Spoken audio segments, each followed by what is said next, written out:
กำหนดไว้ลำธรรมาบูชาพอ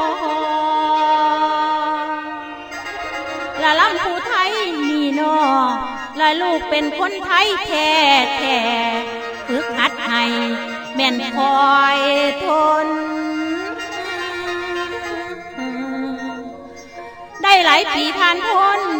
ลูกขอพอทำน้องหลายละให้คนฟังเข้าใจ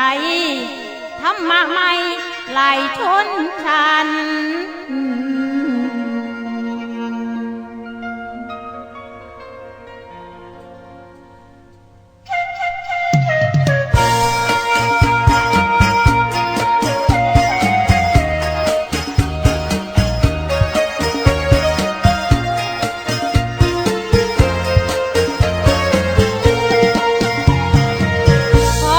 ขอพ่อนาคให้ลำเปลี่ยนใหม่ลาก